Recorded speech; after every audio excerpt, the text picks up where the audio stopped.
لو لسه ما جربتوش البط بالمرتة الدمياطي يبقى لازم تجربوه. البط من الحاجات الأساسية في عزومات رمضان أو أي عزومة عموما. تعالوا أقول لكم بقى إزاي نعمله مع بعض، وكمان عايزة أقول لكم إن انتوا هتحسوا إن انتوا ما كلتوش أي بط في الحياة قبل كده، هتعرفوا إن هو ده البط الحقيقي. المرتة هي إيه؟ هي بصل عليها شوية بهارات، أهم حاجة في البهارات دي الكمون والفلفل الأسود.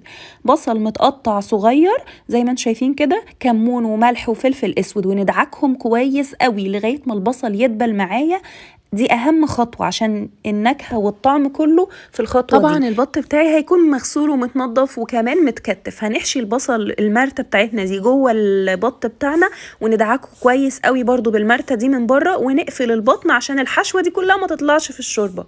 وبعد كده باقي المرتة بتاعتنا نزلتها في الشوربة وسبت البط ان هو يستوي على مهله خالص. بعد ما البط استوى خلاص نحضر بقى الخلطة السحرية لتحمير اي حاجة في الفرن.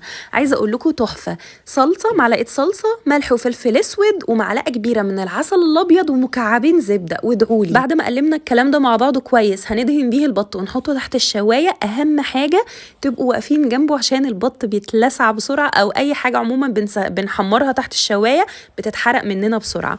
كده خلصنا البط اللي بالمرتة. لو عايزين طريقه الرز بالخلطه اكتبولي في الكومنتات، وما تنسوش تعملوا شير للفيديو. باي.